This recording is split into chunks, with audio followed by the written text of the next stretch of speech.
When I was little, like around 3 or maybe 6, I struggled a lot making friends. I was very shy and different to the other kids. When I was 4, I was diagnosed with cancer. For a long time, I was pretty much bedbound and wasn't allowed to leave my bedroom. It was always dull. We had just moved into this new house, and the moving truck was delayed due to an unfortunate accident on the motorway. So I had practically no toys to play with, and basically slept all day. The house was very big and empty, like one of those big Tudor mansions in the countryside. My dad liked it because he said it had a lot of history. One day, whilst my parents were in the garden, trying to sort out all the weeds and get it back into shape, somebody knocked on my door. I said, "Come in." But nobody came in. I said it again. Nothing. I put my slippers on and got up to open the door. Nobody was there. I looked down and saw a large box. I picked it up and placed it on my bed. It was very dusty, and it wasn't sealed or anything. I shut my door so my mom didn't know I'd gotten up, and went back to open the box. To my joy, it was full of toys, but not the colorful plastic type of toys you'd get back then. Old, disheveled toys. Baby dolls with limbs missing, teddy bears with no eyes, that kind of stuff.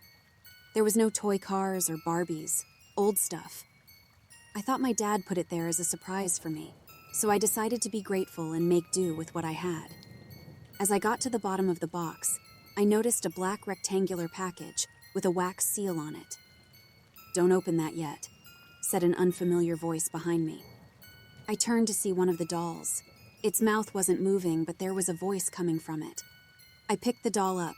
I held it out in front of my face. "Are you talking to me?" The doll raised her arm as if she was waving to me.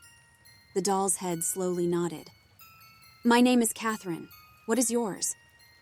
I'm Michael," I said hesitantly. "Why can't I open that box at the bottom?" I said with confusion. "Because you are not ready for that yet. I see you would like a playmate. Am I correct?" Yeah. It's getting pretty boring up here on my own." "Wonderful. I have so many lovely games to play with you." Her mouth starting to shift into a smile. During the time I had Catherine, I did everything with her. My mom didn't know anything about Catherine, because she had given me strict instructions not to mention her to my mother or anyone else. Her games were usually fun, and I loved playing with her. But I hated her night games. Catherine would often wake me up during the night and ask me to play games with her. Her special night games, she called them. I would say I needed to go back to sleep because I was tired, but she would persist until I got up. These games often included challenges with knives, walking around in the dark blindfolded, and in one of her games she would make me self-harm, and she convinced me it was fine. In one of her night games, she took me to the kitchen. She instructed me to open the cupboard and get my mom and dad's favorite mugs. She opened one cupboard herself and handed me some liquid rat poison. "Get one of your paintbrushes and brush this around the edges of these cups. It tastes delicious and your parents will love the taste." "Wait, Mommy said that hurts your fingers and it's dangerous," I said. No, it's perfectly safe," she said, her mouth once again contorting into a sick smile. "I'm going back to bed, Catherine. I'm really tired." I walked back up the stairs, leaving Catherine in the kitchen. Catherine always carried around a tiny knife inside her dress. During her night games, she would usually tell me to hurt myself with them. I didn't tell her that it hurt because I didn't want to upset her. This carried on for an entire year. It was the day before Christmas Eve when she finally handed me the black box. I was nervous, but so excited to find out what it was. I ripped open the wrapping around it to find a board with a bunch of letters on it and a small tear-shaped thing with a hole in it. "This contraption is called an Ouija board. It helps you talk to people. I'll tell you what to do, and then my special friends can visit you." I started at the board, thinking about what I should do. That's when I heard my mother's scream. "Fire, Michael! There's a fire! I'm coming!" "There's a fire, Catherine.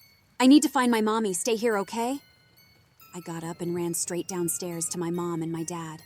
The house was covered in orange flames. My mom scooped me up into her arms and we all ran as fast as we could outside.